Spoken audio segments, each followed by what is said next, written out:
Écoutez, c'est très impressionnant de voir autant de monde d'abord et autant d'amis. Donc je vous remercie infiniment d'être venus si nombreux et je remercie aussi tous mes collègues de leur présence parce que c'est une preuve d'amitié d'abord et de confiance par ailleurs. Et donc merci à eux et merci à tous mes amis aussi du conseil municipal. Donc ces vœux vont se passer en 2 temps. Dans un premier temps, nous allons vous présenter, vous allez pouvoir les voir sur les 2 écrans latéraux, un peu tout ce que nous avons mis en œuvre en 2014 et tout ce que nous allons mettre en œuvre en 2015. C'est un balayage assez rapide, il ne s'agit pas de rentrer dans de grands détails, et nous avons fait un petit document qu'on a dû vous distribuer à l'entrée, qui résume ce que nous avons fait donc en 2014 et ce que nous comptons faire sur les 4 années à venir. Et c'est en même temps, si vous voulez, nous avons souhaité le formaliser par un document, parce qu'en même temps, c'est un engagement, c'est une volonté. Certaines de ces volontés seront liées, bien sûr, à l'obtention de subventions, mais ça montre le désir que nous avons de faire aller ce village de l'avant et de continuer à l'améliorer, à le requalifier, puisque c'est un des grands éléments de notre plan local d'urbanisme.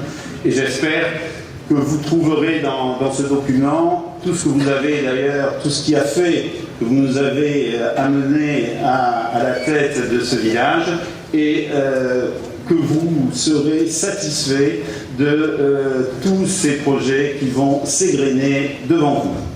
Donc le premier thème de ces projets tourne autour, c'était engagé, nous l'avons réalisé.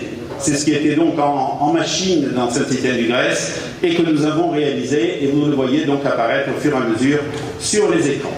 Parmi ces réalisations, vous avez la réfection de la toiture des écoles, vous avez le réseau de pistes cyclables et je vous rappelle que sur ce réseau nous allons continuer en cœur de village puis à nouveau sur l'ancienne voie ferrée à partir de notre stade. Vous avez l'aménagement du chemin des Buissons, vous avez la création d'un chemin piéton à la centre du colonel Boyer, vous avez l'amélioration et l'entretien de notre forêt communale, et c'est donc des projets qui étaient en machine et que nous avons donc achevés et terminés. Ensuite, deuxième thème, nous l'avons dit, nous l'avons fait. Alors dans le « nous l'avons dit, nous l'avons fait », vous avez la mise en place des rythmes scolaires qui, je le rappelle, ont été dans un premier temps entièrement financés par notre commune, mais sur lesquels nous espérons avoir une aide de l'État pour la première année et éventuellement pour la deuxième année, mais nous avons privilégié l'intérêt de nos enfants avant tout, et donc il n'y a eu aucune hésitation dans la mise en place de ces rythmes scolaires, et je pense que globalement, il y a une satisfaction qui en est ressortie. Sur ce même thème, nous l'avons dit, nous l'avons fait, impôts locaux, 0 augmentation, et nous nous engageons à tenir, à moins de catastrophes naturelles, à tenir cet engagement sur la durée de la mandature. L'unanimité au conseil municipal. Alors cette unanimité, c'est une grande satisfaction parce qu'elle s'est faite surtout sur des dossiers importants, et je suis heureux de voir que le conseil, dans son ensemble, a oublié cette période d'élection pour travailler pour la commune, et puis nous nous retrouverons dans 6 ans, quoi qu'il advienne. Donc cette unanimité, nous l'avons trouvée sur le budget, nous l'avons trouvée, et c'est l'essentiel, le budget, mais nous l'avons trouvée sur bien d'autres thèmes, entre autres la vie associative, et je voulais parler plus particulièrement des orientations touristiques que nous avons votées à l'unanimité. Et pourquoi les orientations touristiques? Parce que c'est à cette occasion-là que nous avons pris la décision d'accoler au nom de Saint-Étienne-du-Grèce, Saint-Étienne-du-Grèce, porte des Alpilles. Voilà, donc je sais que certaines communautés de communes ont aussi acté dans le domaine alpille.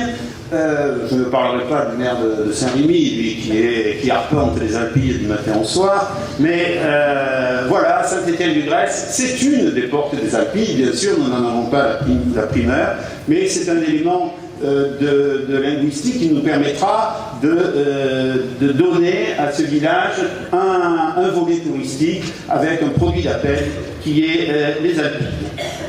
Donc nous l'avons dit, nous l'avons fait. Il y a aussi tout le développement de ce que nous avons mis en place pour la démocratie participative.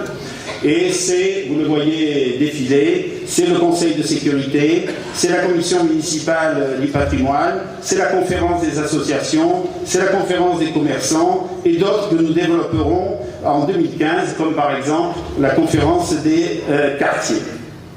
Le troisième thème, c'est vous l'avez demandé, nous l'avons fait. Parce que vous voyez que ça peut marcher aussi. Ce n'est pas toujours le cas dans les communes, mais vous l'avez demandé, nous l'avons fait. Dans ce domaine-là, il y a eu la sécurisation de la voirie, il y a eu l'équipement de notre stade, la réhabilitation des salles associations de l'ancien poste incendie qui sont dévolues à l'association Culture Évasion et plus particulièrement à sa section informatique, en attendant la future maison des associations. Et je sais que M. Raphaël, le président du parc, n'est pas là, est représenté par Eric Blot. Et la capacité à pouvoir mettre en œuvre la salle des associations, il y est, comme vous le savez, au départ du parc, qui devrait se faire courant 2016. Le quatrième thème que nous avons voulu mettre en œuvre, c'est, nous l'avons annoncé, nous bouclons les dossiers. C'est ce que vous allez voir arriver. Parmi ce que vous allez voir arriver Papé et Mamé École. Alors Papé et Mamé École, vous savez ce que c'est. Ce sont des retraités qui vont assurer la sécurité des entrées des écoles. Nous avons eu plusieurs candidatures. Il y a tout un processus administratif, mais c'est dans la moulinette et là ça va se faire. Le deuxième projet, qui est aussi très avancé, c'est le partage des repas et surtout le portage des repas à domicile pour les personnes du troisième âge, bien entendu. Le quatrième grand projet, c'est Allo Mairie. Allo Mairie, ce sera un système d'un numéro de téléphone que vous pourrez appeler chaque fois que vous rencontrerez un dysfonctionnement dans le village et que vous le signalerez. Et il y aura une équipe qui sera dédiée, si elle le peut, dans la journée, si elle ne le peut pas, que ça nécessite des commandes ou autres travaux dans le temps nécessaire pour le faire, répondre à une plaque d'égout qui a été volée ou déplacée, à un mur qui s'est effondré et qu'on n'a pas obligatoirement vu, tout ce qui peut nécessiter l'intervention de nos services techniques. Et ensuite, le dernier, c'est Allo Nez Rouge, que nous mettrons en œuvre pour certaines grandes manifestations, comme par exemple la Fériadale. Certains dans mon dos disent comme ce soir. Là, c'est monsieur le député en plus qui nous dit ça, vous vous rendez compte. Je ne savais pas qu'il était aussi amateur de bon vin, mais écoutez, ce soir nous ne l'avons pas, donc restez dans la mesure, mais au prochain vœu, je vous promets qu'il y aura un Allo Nez Rouge et que nous pourrons ramener tous ceux qui auront un peu taquiné la divine bouteille. Le cinquième thème, c'est nous nous sommes engagés, nous le ferons dès cette année. Alors on peut dire, sur les quelques éléments que vous allez voir défiler, que nous le ferons parce que ces travaux, qui vont s'étaler sur 3 à 4 ans, aujourd'hui, ont la certitude de leur financement. Ces financements ont été obtenus par le Conseil général et au-delà de son président, Jean-Noël Guérini, c'est aussi M. Chelubini, le maire de Sérémy, parce que lui, il a une deuxième casquette. Alors ça, c'est la plus belle au monde quand vous êtes élu d'un département, c'est qu'il est président de la commission des finances. Alors, quand il a besoin de 100 francs, de 100 francs, je ne sais pas si quand il a besoin de quelques euros, il s'adresse à lui-même une demande, et bien sûr, il a satisfait immédiatement. Et bien nous, on s'est adressé à lui. Je vous donne les chiffres parce que c'est assez remarquable. Donc sur l'année 2014, nous avons obtenu, sur les demandes que nous avons faites, 1 241 404 euros, grâce à une capacité d'autofinancement qui nous est propre de 600 000 euros et un endettement zéro. Nous allons pouvoir mettre en œuvre tous les projets que vous allez voir défiler, et nous avons déjà eu la première réunion aujourd'hui sur la crèche. Donc les projets qui ont leur financement et qui vont sortir de terre, d'une part, donc, c'est tout l'aménagement du quartier des Nazés, où vous vous trouvez, qui est un aménagement d'un quartier intergénérationnel. On trouvera aussi bien le troisième âge avec la maison de retraite, que des jeunes avec cette salle des sports, que le terrain multisport, que la crèche et le jardin d'enfants. Donc crèche, jardin d'enfants, terrain multisport sortiront de terre. Ensuite, vous avez, dans ces projets-là, la mise en place de la vidéoprotection pour laquelle nous avons reçu aussi l'aide du Conseil général et qui se fera dans un premier temps sur la base de 32 caméras. Ensuite, vous avez la rénovation de notre camping municipal, ne serait-ce que par la nécessité de le mettre aux normes pour des raisons d'accessibilité, mais aussi pour développer à l'intérieur de ce camping des espaces pour les camping-cars. Vous avez ensuite la rénovation des bâtiments des services techniques, vous avez donc l'acquisition d'une balayeuse et d'un fourgon, vous avez l'acquisition d'un 4x4 pour le comité communal des feux, vous avez la réhabilitation des toilettes et des menuiseries de la salle Pierre-Emmanuel, et vous verrez que nous allons en reparler tout à l'heure. Vous avez la sécurisation de la bibliothèque, vous avez la mise aux normes sanitaires du local des chasseurs, on y était encore ce matin avec notre maître d'œuvre délégué. Nous avons aussi l'ensemble du réseau potable Gasparin, Fraternité et l'Olivier. Vous avez ensuite le réseau d'assainissement du cours du Loup, ce qui n'est pas une mince affaire. Et enfin, tout le plan, non pas enfin, s'il y en a encore, tout le plan d'économie d'eau avec l'étude sur la réduction des fuites, la rénovation de la station de pompage et l'amélioration des équipements des bâtiments publics. Vous avez ensuite le renforcement de l'éclairage, marché, cours de la mairie et monument aux morts. Et vous avez, nous le ferons dès cette année, le lancement des procédures qui vont être longues pour l'intégration dans le domaine public du Clos Mireille, du Clos des céréales et les Sansonnets. Voilà donc pour un travail important qu'a mené le conseil municipal et tous les adjoints et conseillers municipaux délégués qui sont présents, qui ont occupé beaucoup de leur temps, mais quand au bout du rouleau on obtient des subventions, quand on a fait les réserves en autofinancement, eh bien écoutez, c'est une grande satisfaction. Le sixième thème, alors lui, il va s'étaler sur plusieurs années, 2015, 2016, 2017, 2018. C'est tout le travail que nous avons mené pendant cette année pour préparer l'avenir de notre village. Cet avenir, nous l'avons rentré dans le cadre d'un plan quinquennal préparé avec l'aide du Conseil général des Bouches-du-Rhône et à nouveau, ne croyez pas que je fais le lèche pour être sûr d'obtenir les subventions, comme on dit à l'école, mais Hervé Cellini a été un compagnon tout à fait éminent et amical dans la conduite de ce dossier qui ne sont pas des dossiers très simples parce qu'ils nécessitent de faire des études financières, ils nécessitent de monter et de faire un montage budgétaire qui n'est pas facile, mais grâce à lui, grâce à toute notre équipe, nous avons pu, il y a 3 mois, déposer auprès du Conseil général ce dossier. Nous espérons donc, et là, je ne sais pas s'il pourra nous le confirmer ou pas, un passage en commission dans les mois à venir. J'ai ouï dire qu'il y avait des commissions en janvier et février. Je n'oserais lui demander si le dossier est inscrit. Ce serait déjà une première voie, parce qu'inscrit, c'est déjà pas mal. Il faut arriver à se faire inscrire des dossiers. Vous savez, ils ne sont pas faciles. Hein, donc, s'il est inscrit, après l'inscription, la deuxième chose, c'est d'obtenir ce qu'on a demandé. Parce que nous, si on n'a pas le pourcentage qu'on a demandé, en l'occurrence, c'est monstrueux, parce que c'est 80% des budgets. Si nous ne l'avons pas, la commune n'a pas les moyens par son autofinancement, ou alors il faut des années et des années d'économie. Donc, j'espère qu'il aura un regard bienveillant lorsque ce dossier passera en commission. Il est évident que je remercie Hervé, parce que c'est le patron de la commission des finances. Mais vous avez aussi des conseillers généraux, comme notre ami Lucien Limousin, qui nous a de longue date bien aidés aussi, et qui, je le sais, continue à regarder nos dossiers avec beaucoup d'attention. En tout cas, si cela réussit, ça sera un grand massif, un énorme grand massif à nos amis du Conseil général. Alors, je vais être un peu plus précis sur ces demandes.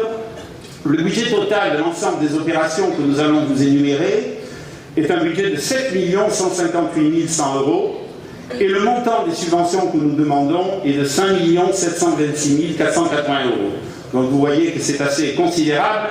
Et l'autofinancement est un autofinancement, tu ne pas, non, ça va. Et l'autofinancement est un autofinancement qui monte à 357 000 €, qui est donc un autofinancement qui, en moyenne, sur 4 ans, s'élèverait à 357 000 €, mais comme c'est des projets qui normalement vont s'étaler sur 6 ou 7 ans, c'est une moyenne annuelle d'autofinancement de 204 000 €. Et pourquoi je vous précise ça? Parce qu'il faut rapporter ce chiffre à la réalité de la capacité de notre autofinancement, et cette réalité tourne autour des 500 000 €. Donc vous voyez que ça laisse une très bonne marge pour pouvoir répondre par ailleurs à tous les problèmes journaliers qui se posent pour notre commune. Alors qu'y a-t-il dans ce plan 2015, 2016, 2017, 2018? Il y a d'abord tout ce que nous appelons l'opération Cœur de village. C'est le déplacement de l'entrée des écoles, le réaménagement du parking de la Poste, la création d'une place dont vous avez tous vu le dessin et que vous voyez apparaître sur l'écran et qui a été un des objets forts de notre campagne électorale, et vous avez ensuite la réhabilitation du boulevard Général de Gaulle. Vous avez ensuite la valorisation des entrées de village, et vous devez voir le dessin de l'entrée de la place Jean Galleron, mais il y a aussi le réaménagement de la place de la mairie. Vous avez ensuite, dans ce travail pour l'avenir du village et dans ce plan quadriennal, l'amélioration de l'accessibilité des bâtiments publics, qui est une obligation légale à partir de 2015. Donc c'est le réaménagement et l'accessibilité de la mairie, parce qu'il y a en même temps une part de réaménagement, et c'est la même chose pour la salle Pierre-Emmanuel, dans un deuxième temps, régler le problème de l'accessibilité. Il en est de même aussi pour le réaménagement dans ce plan et l'accessibilité de la maison des associations, telle que vous la voyez apparaître sur l'écran. Il y a aussi l'extension du réseau au sud de la route de Saint-Rémy, et vous avez aussi le lancement d'un ensemble d'études qui seront enfin en 2018. Parmi ces études, il y a le lancement des études sur les ombrières du tennis et les ombrières des boules, que nous avions inscrits et projeté dans le cadre de notre projet électoral. Et vous avez surtout le grand projet qui occupera les années 19, 20, 21, 22, si nous sommes toujours là, qui est la restructuration complète de la salle Pierre-Emmanuel, qui conservera son caractère de salle des fêtes, mais que nous allons permettre de faire évoluer aussi en salle à vocation culturelle, et nous préfigurerons ça par une petite politique culturelle que nous allons mettre en place d'année en année.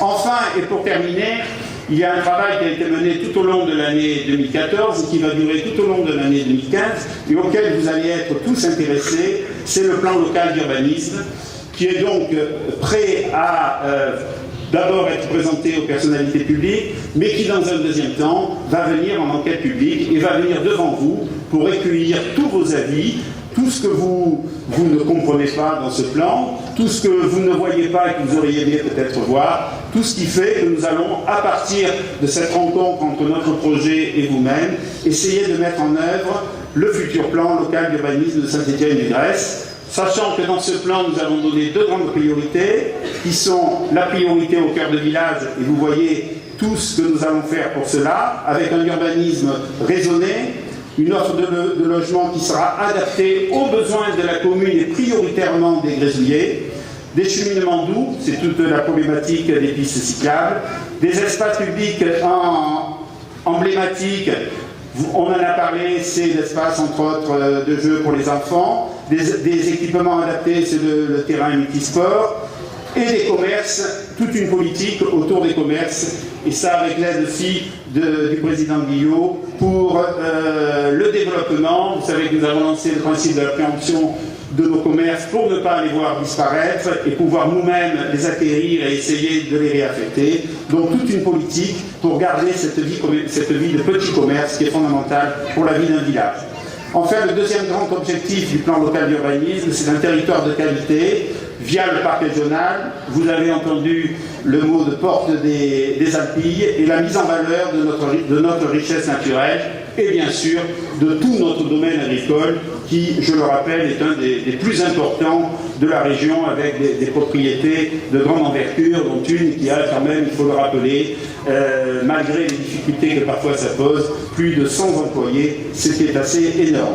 Donc ça sera une valorisation de notre patrimoine local, protection des paysages, pérennisation des activités agricoles, comme je viens de le dire, et préserver les ressources naturelles.